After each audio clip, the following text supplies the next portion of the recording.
बिस्मिल्लाहिर्रहमानिर्रहीम, अस्सलाम वालेकुम। ऑपरेटर्स का टॉपिक हमने स्टार्ट किया हुआ है। उसमें लास्ट लेक्चर के अंदर मैंने अरिथमेटिक ऑपरेटर्स के बारे में पढ़ाया था। आज इंशाल्लाह रिलेशनल ऑपरेटर्स और लॉजिकल ऑपरेटर्स के बारे में पढ़ेंगे। तो पहले स्टार्ट करते हैं रिलेशनल ऑपरेटर्स।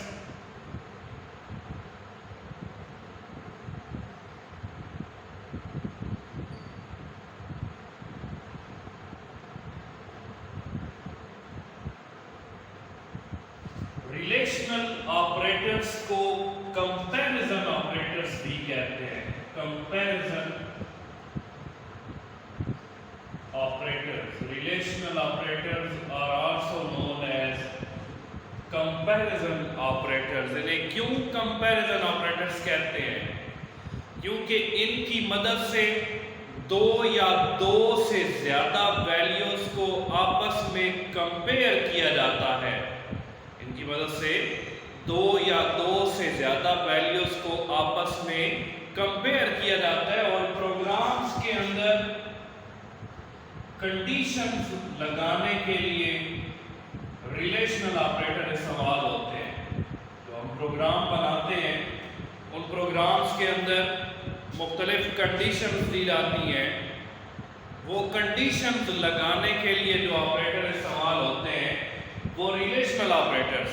कंडीशन किस तरह? मसलन मैं कहता हूं कि एक प्रोग्राम बनाए, उसकी कोडिंग करें जिसमें स्टूडेंट के मार्क्स अगर 40 से ज्यादा या उसके बराबर है तो प्रोग्राम डिस्प्ले करे पास, नहीं तो डिस्प्ले कर दे फेल। तो इसकी थोड़ी सी कोडिंग में कर देता हूं। लाइन नंबर 10 पे इनपुट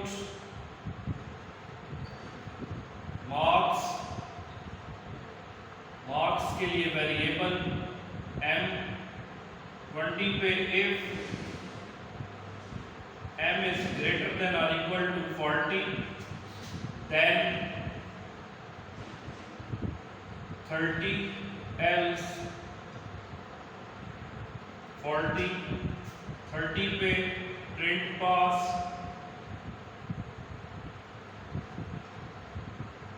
और 40 पे प्रिंट फेल, 50 पे एंड। अब ये एक छोटे से प्रोग्राम की मैंने एग्जांपल देने के लिए कोडिंग सीखी है। इसमें 5 स्टेटमेंट्स हमने लिखी, हर स्टेटमेंट के साथ लाइन नंबर ऐड किया। अब ये प्रोग्राम है क्या कि स्टूडेंट के मार्क्स हमने एंटर करने हैं। अगर स्टूडेंट के मार्क्स 40 के बराबर या उससे ज्यादा है तो लाइन नंबर 30 चला दो, और अगर स्टूडेंट के नंबर इससे कम है तो फिर लाइन नंबर 40 पे जो स्टेटमेंट है वो चला दो। तो जो ही स्टार्ट में स्टूडेंट के मार्क्स एंटर होंगे, फॉर एग्जांपल मार्क्स मैंने एंटर कर लिए 45। अब ये कंडीशन लगी हुई है, ये वाली कंडीशन एवेलुएट होगी तो मार्क्स 40 से अबव है, 40 प्लस है, तो इसका मतलब कंडीशन ट्रू हो गई। कंडीशन यहां पर ट्रू हो गई। तो ट्रू जब कंडीशन हो जाए तो देन के बाद जो स्टेटमेंट होती है या देन के बाद जो लाइन नंबर लिखा हुआ होता है वो एग्जीक्यूट होता है। और अगर कंडीशन फॉल्स हो जाए तो फिर एल्स के बाद जो स्टेटमेंट या एल्स के बाद जो लाइन नंबर लिखा होता है वो एग्जीक्यूट होता है। तो यहां पर कंडीशन नंबर हमने एंटर किए 45, कंडीशन हो गई ट्रू, तो देन के बाद वाली स्टेटमेंट या लाइन नंबर चलेगा।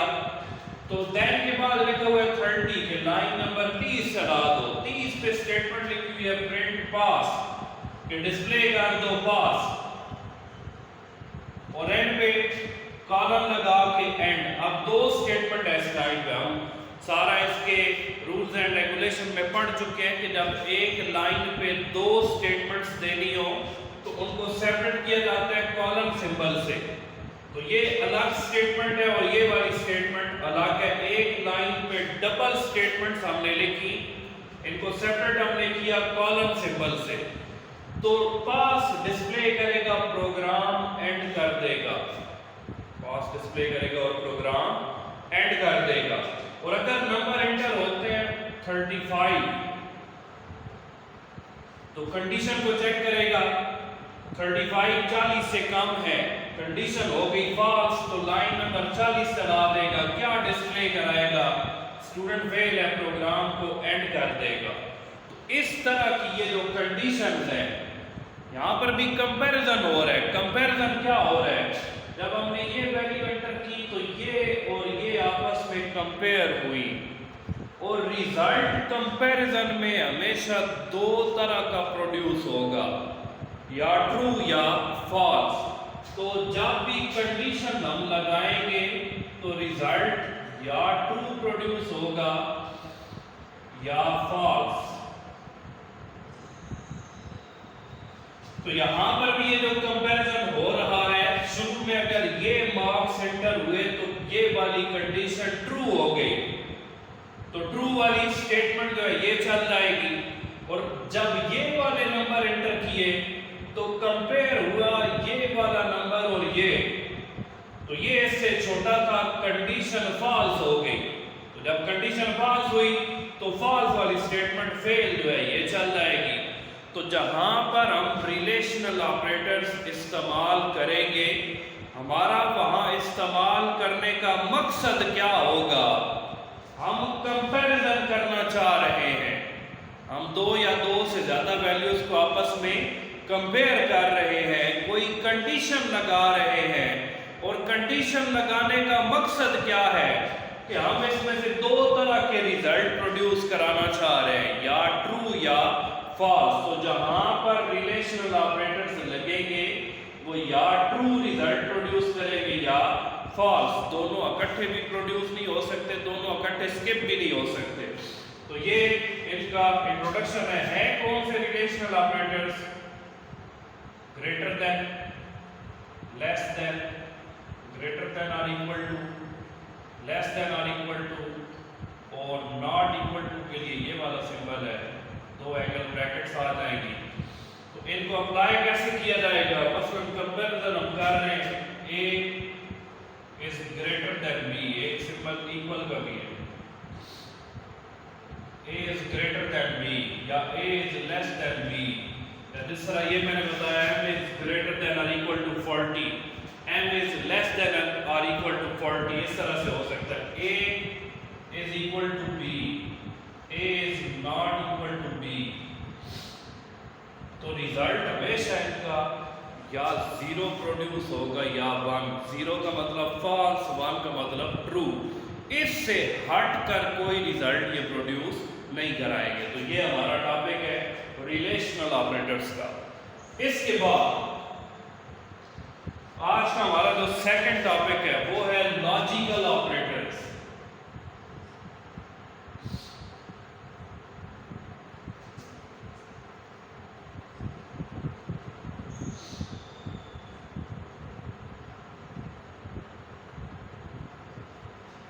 लॉजिकल ऑपरेटर्स का मकसद है ये प्रोग्राम के अंदर कंपाउंड कंडीशंस एंटर करने के लिए इस्तेमाल होते हैं। कंपाउंड कंडीशंस,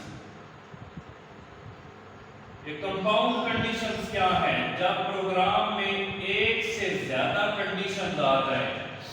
अब यहां पर तो सिंगल कंडीशन है कि नंबर 40 के बराबर या उससे ज्यादा है, लेकिन अगर मैं कंडीशन इस तरह से रख दूं कि अगर तुम सब्जेक्टिव में 40 के बराबर या उससे ज्यादा नंबर लेते हो और ऑब्जेक्टिव में भी 40 के बराबर या उससे ज्यादा नंबर लेते हो, तब तुम पास हो।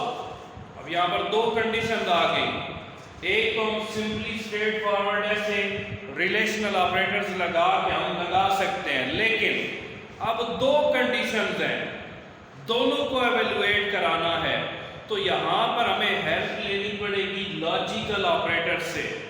तो ये कैसे कंपाउंड कंडीशन में इस्तेमाल होते हैं, आगे मैं एग्जांपल देता हूं। लॉजिकल ऑपरेटर्स टोटल 3 है, एक एंड, एक और और तीसरा है नॉट। एंड और नॉट, ये तीन लॉजिकल ऑपरेटर्स हैं।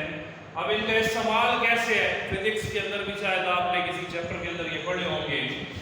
एंड ऑपरेटर कि अगर दो या दो से ज्यादा कंडीशन आ जाए तो एंड ऑपरेटर काम कैसे करेगा। एक टेबल में बनाता हूं, फॉर एग्जांपल दो कंडीशंस हैं।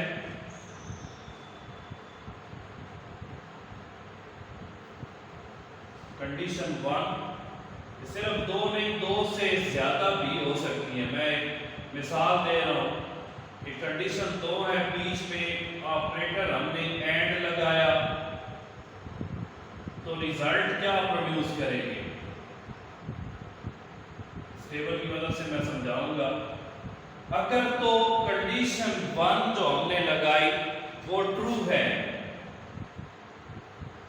बीच में ऑपरेटर हमने लगाया एंड, और कंडीशन 2 जो लगाई वो भी ट्रू है, तो रिजल्ट प्रोड्यूस होगा ट्रू। सेकंड कि अगर कंडीशन 1 फॉल्स है, बीच में ऑपरेटर हमने एंड लगाया हुआ है, कंडीशन 2 ये वाली ट्रू है, तो रिजल्ट आएगा फॉल्स। सिर्फ दो नहीं, जितनी मर्जी कंडीशन आ जाए, 10 आ जाए, 20 आ जाए, यही सारा फार्मूला अप्लाई होगा। अगर तो कंडीशन 1 ट्रू है, बीच में ऑपरेटर हमने एंड लगाया, कंडीशन 2 फॉल्स है, तो रिजल्ट प्रोड्यूस होगा फॉल्स। अगर दोनों कंडीशन फॉल्स है, बीच में ऑपरेटर एंड, तो रिजल्ट फिर भी फॉल्स प्रोड्यूस होगा। अब इस टेबल से हमें एक बात बिल्कुल वाज़ेह तौर पे समझ आ रही है कि जब भी हम दो या दो से ज्यादा कंडीशंस के दरमियान एंड ऑपरेटर इस्तेमाल करेंगे तो जितनी भी कंडीशंस हैं, चाहे 2 है, चाहे 10 है, चाहे 100 है, तो 100 की 100 कंडीशंस होंगी, वो सारी की सारी ट्रू होगी, तब रिजल्ट ट्रू प्रोड्यूस होगा। अगर इनमें से एक कंडीशन भी फॉल्स हो गई, मसलन 100 कंडीशन हमने लगा दी, 99 कंडीशंस ट्रू है, एक कंडीशन फॉल्स है, तो फिर भी रिजल्ट फॉल्स ही आएगा। तो इट मींस, बड़ी सिंपल सी बात इसमें हमें वाज़ेह हो रही है कि जब भी एंड ऑपरेटर हम यूज करेंगे तो जितनी भी कंडीशंस होंगी, चाहे 2 है, चाहे 50 है, चाहे 10 है, सारी की सारी ट्रू होंगी, तब रिजल्ट ट्रू प्रोड्यूस होगा। उनमें से कोई एक भी कंडीशन फॉल्स होगी तो रिजल्ट फॉल्स जनरेट होगा। सेकंड ऑपरेटर और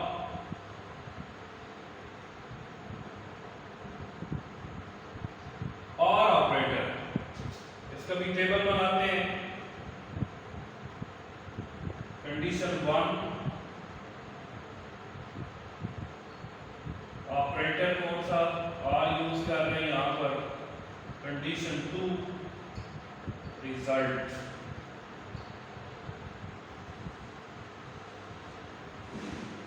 कंडीशन 1 अगर ट्रू है, बीच में ऑपरेटर और, कंडीशन 2 भी ट्रू है, तो रिजल्ट ट्रू आएगा। कंडीशन 1 अगर फॉल्स है और ऑपरेटर लगा, कंडीशन 2 ट्रू है, तो रिजल्ट फिर भी ट्रू आएगा। अगर कंडीशन 1 ट्रू है, ऑपरेटर और लगाया, 2 वाली कंडीशन फॉल्स है, फिर भी रिजल्ट ट्रू आएगा। और फॉल्स इसमें कब आएगा, जब दोनों या दो से ज्यादा जितनी भी कंडीशन है वो सारी की सारी फॉल्स होंगी, तब रिजल्ट आएगा फॉल्स। अब ये थोड़ा इसके ऑपोजिट है। और ऑपरेटर में अगर 100 कंडीशंस हैं, उनमें से कोई एक भी ट्रू है तो रिजल्ट ट्रू आएगा। और फॉल्स कब आएगा, जब सारी की सारी फॉल्स होंगी। अब मैं जरा उर्दू में एक सेंटेंस बोल रहा हूं इन दोनों को समझाने के लिए। एंड का वैसे मतलब होता है और। मैं कहता हूं अगर तुम सब्जेक्टिव में और ऑब्जेक्टिव में पास होगे तब पास हो। अब यहां पर फोकस किया जा रहा है सब्जेक्टिव में और ऑब्जेक्टिव में, मतलब बताया जा रहा है और लगाकर कि इन दोनों में पास होना जरूरी है, तब पास होगे, नहीं तो फेल होगे। अब सब्जेक्टिव में पास, ऑब्जेक्टिव में फेल, तो फिर भी फेल, ऑब्जेक्टिव में पास, सब्जेक्टिव में फेल, फिर भी फेल, दोनों में फेल तो फिर भी फेल। ये कंडीशन आपकी लगी हुई है। जब आपकी मार्कशीट्स आती है ना, उसमें 8 सब्जेक्ट्स का जो रिजल्ट है ओवरऑल में पास तब लिखा हुआ होता है जब सारे सब्जेक्ट में पास होगा। सब कंडीशन 8 के 8 सब्जेक्ट की कंडीशन ट्रू होंगी तब नीचे रिजल्ट ट्रू पास लिखा हुआ आएगा। और अगर 8 में से 7 पास हैं, 1 फेल है, तो नीचे पास लिखा हुआ नहीं आएगा, फेल लिखा हुआ आएगा। ठीक है, उसमें भी एंड ऑपरेटर ही लगाकर वो सारे फार्मूले वगैरह बनाए जाते हैं। अब जरा इसमें और ऑपरेटर और या उर्दू में जिसे या कहते हैं, और ऑपरेटर मैं कहता हूं तुम सब्जेक्टिव में या ऑब्जेक्टिव में पास हो जाओ तो पास हो। अब इसका क्या मतलब है, दोनों में पास हो गया फिर भी पास है, सिर्फ सब्जेक्टिव में पास हुआ फिर भी पास है, सिर्फ ऑब्जेक्टिव में पास हुआ फिर भी पास है। फेल किस सूरत में होगा, जब दोनों में फेल होगा। तो ये एंड और ऑपरेटर का यहाँ पर इस्तेमाल है। नॉट ऑपरेटर बड़ा सिंपल सा है।